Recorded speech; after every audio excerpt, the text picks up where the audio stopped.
637 Nashville's Morning News on Super Talk 99.7 WTN. All right, so watch us on YouTube and Facebook and 99.7 WTN.com. And also on X, you can watch the radio show. I prefer you watch on YouTube, where you can take the Daily Dan poll. Big controversy this morning, Joan, as you know. The president is, word is that he is going to, they say, some say, accept this plane from Qatar. Now, this is a very opulent plane, and President Trump is thinking that it might be the new Air Force One.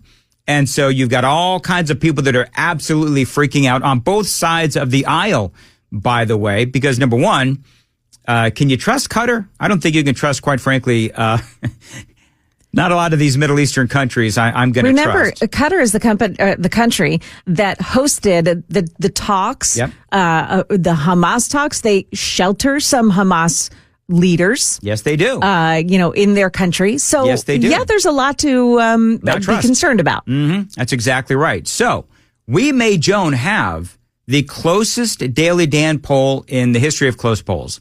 Because the question is, should the president accept this gift of an opulent airplane from Qatar as the new Air Force One? Now, remember, it would have to be reconfigured to, with all of the specs of Air Force One. You've got security equipment, you've got communications equipment as well. But our poll so far says 52 to 47% say no. The president, am I right on that, KGB, should not accept. 52-48, yes. 52-48. The president should not accept this gift from Qatar. We might have a 50-50 by the end of this. Might have a 50-50 by the end of this. We'll have to wait and see what happens. By the way, a lot of this on the heels of Boeing and the government not able to finish the new Air Force One that was ordered, I think, back in 2018.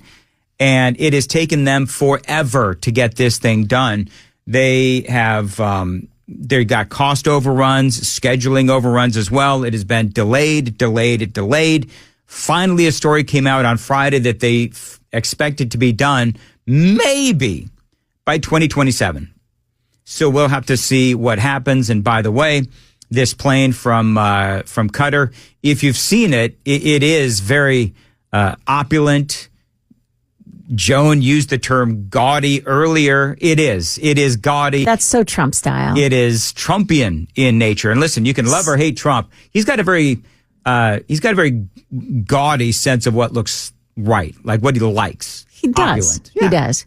So ABC News is reporting. Yes. And I'm going to read from their website. Anticipating these questions, sources tell ABC News, that the lawyers for the White House counsel's office and the Department of Justice drafted an analysis for Defense Secretary Pete Hegseth, concluding that it is legal for the Department of Defense to accept the aircraft as a gift and later turn it over to the Trump Library, and that it does not violate laws against bribery or the Constitution's prohibition, which would be the emoluments clause, of any U.S. government official accepting gifts from any king, prince, or foreign state. There you go. So it's a legal maneuver. It's just whether or not you trust the Qataris enough to do such a thing. So number one, I don't trust Qatar. Never have, never will. I don't care what they ever do or say for America. We'll never trust them. That's number one. Number two, and I said earlier, and I still feel this way, that the left is losing their ever-loving minds on this.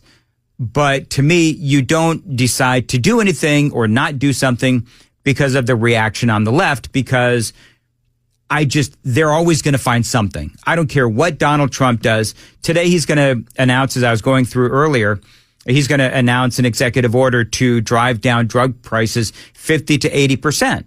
He's going to try anyway. And it'll be blocked in court by the pharmaceutical industries. I went through all of that. But the left is always going to find something wrong with what the president does. So if he says no to this, it should be because he doesn't trust the folks there in Qatar or Qatar, whatever. He doesn't trust them, but he shouldn't do it because the left is going to lose their ever-loving minds. I don't care. I mean, they are always hair on fire. I mean, did you see, let's just real quick.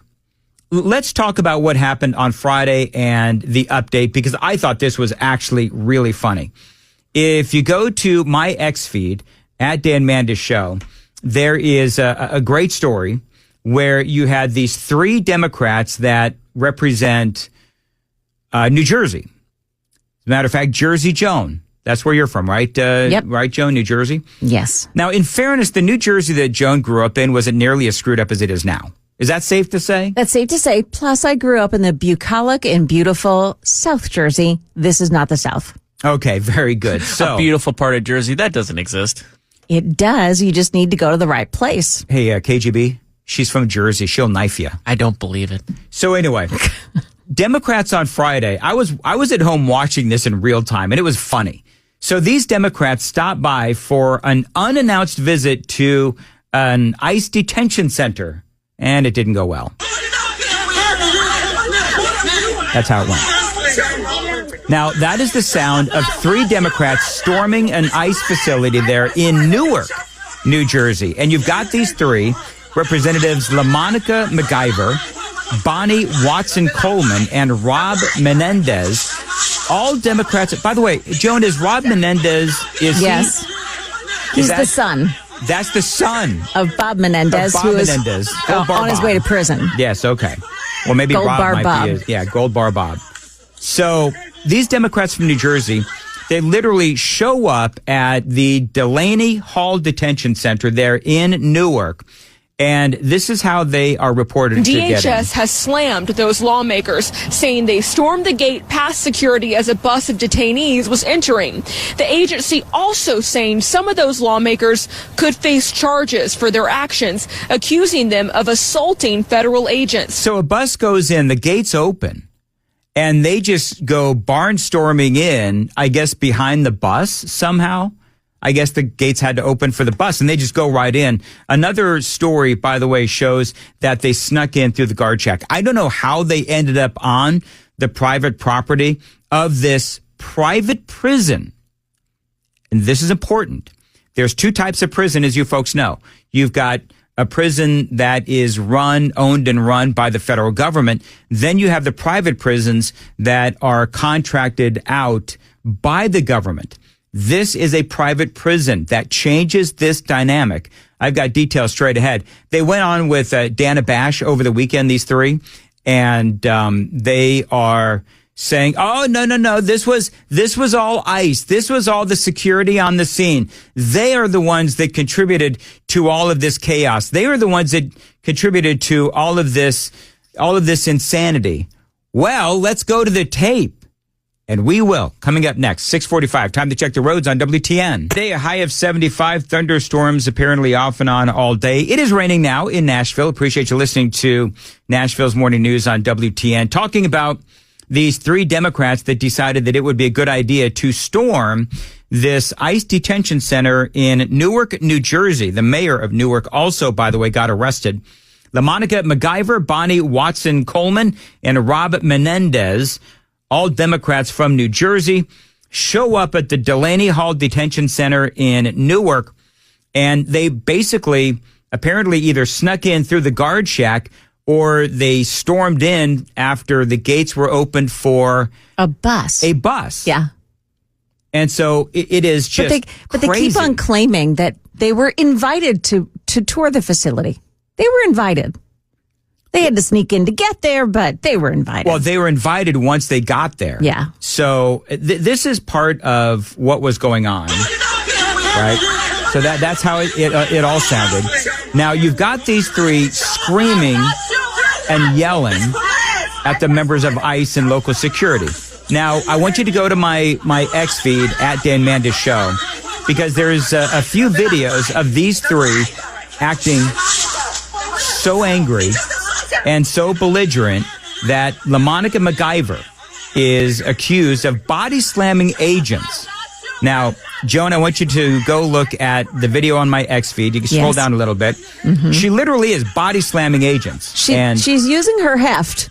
She is. Okay, so I'll go there. You're going to go there? I will go there. So she's using her heft to stop a female guard from doing her job. She's got heft, and she's not afraid to use it. Yeah. Now, she was asked about this with Dana Bash. The DHS also says that, in their words, you were body slamming an ICE officer. Absolutely no. I mean, I honestly do not know how to body slam anyone. There's no video that supports me body slamming anyone. Now, there is no truth to the rumors that the Titans have called her for their offensive line. No truth To be to fair, that. they need a right tackle. She has heft. She's got to be dying And on that video. Can you imagine waking up and seeing that video? By the way, the video that I posted, I believe it's in slow motion. Yeah, it is in slow motion, and it's perfect because you can see her using her body to push against people around her. Right. You call it whatever you want, but she used her body to push people around. You know they use the word body slam because that's like a body slam is different than what she did. She body checked someone. I wouldn't call it a body slam. That's where they were like trying to like defend her in that way. Honestly, it does look like she's blocking with an offensive line. Yeah. It does look like that. And so I want you to go watch the video. She's heard on this video also telling this person that she it will use her position as a member of Congress to make him pay. She's going to have somebody make him pay. You know what? I hope they throw the book at this woman. Now, I don't know if they will, but she says, "Oh no, I'm not body slamming." She clearly did, as you mentioned, Joan, using her body to try and force her way in.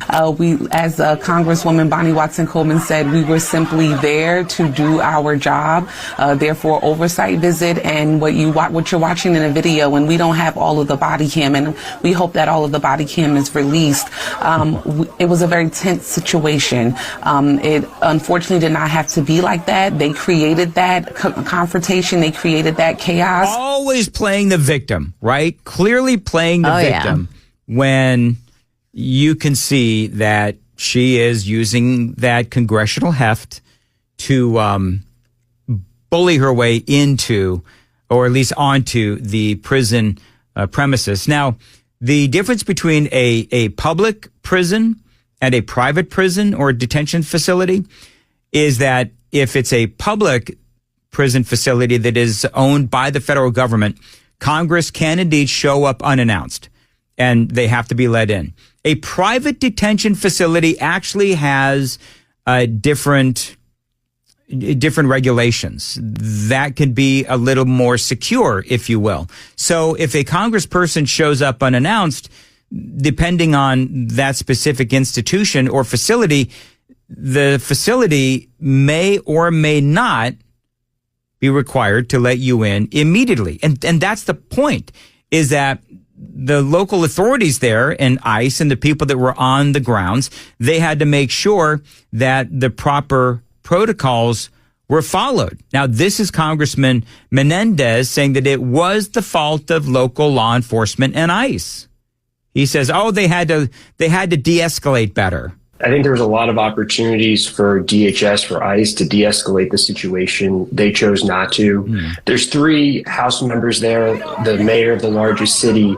And as you can see in all of the video, and this is important, they had over 20 armed ICE HSI officers.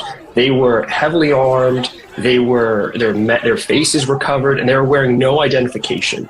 So this is who they chose to have come engage with the mayor of Newark and 3 elected members of the House of Representatives. What's kind of funny about that comment is that he talks about how they were masked and they didn't have any identification. That's kind of like your local Hamas supporter at Columbia University or Harvard or any of these Hamas supporters on college campuses. But I love how he's like, if you watch the videos, you will see that they are the ones that are screaming. They are the ones that are using that congressional heft to try and bully their way and body slam their way into this facility. And the guards are just trying, very hard to keep them out. And at the same time, they're screaming, "Don't touch me, don't touch me, don't touch me." I'm sorry, but you are touching them. I love how the Democrats these days and all these folks that are, protesting at colleges, and their new thing, right, is don't touch me, don't touch me. I'm sorry, but if you're playing a fool and you're playing the jackhole and you are using your heft to body slam or body check your way into a facility, then they are well within their right not only to touch you, but to throw your butt on the ground and throw you in handcuffs. It's like beating someone up and they're fighting back. Well, you can fight back. What are you doing? Exactly right. That is exactly right, KGB. They also keep claiming that they're on public property. They are allowed to be on public property. This is a private prison. Private prison. It's a private prison, private property. The procedures, the regulations are different than a public prison, and so owned by the government. So, yeah. And by the way, I love this part. Do you know who is in this prison?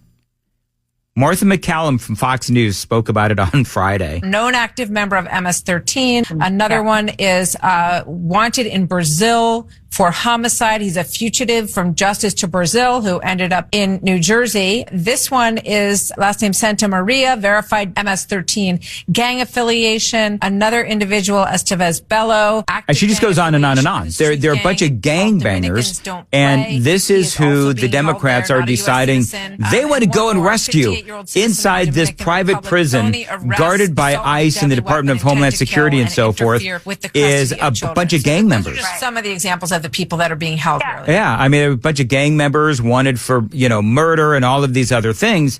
So, I would say, well done, Democrats. And by the way, they were given the tour. And you know what they found? They found absolutely nothing. There was no problem whatsoever. And they came out, no kids. Everything seems to be on the up and up. And I don't know if they're going to face any charges. They should. We'll hear from Alina Habba in the next hour here on Nashville's Morning News on Super Talk 99.7, 6:54. Joan's got the news at 7. Joan. Yeah, coming up here, rolling back those tariffs, the stock futures jumping after that U.S.-China deal is announced. Also, we'll tell you some other news of the day, the beginning of week 4 of the public corruption trial of a former Tennessee House Speaker. That's coming up here at 7 o'clock on Super Talk 99.7 WTN.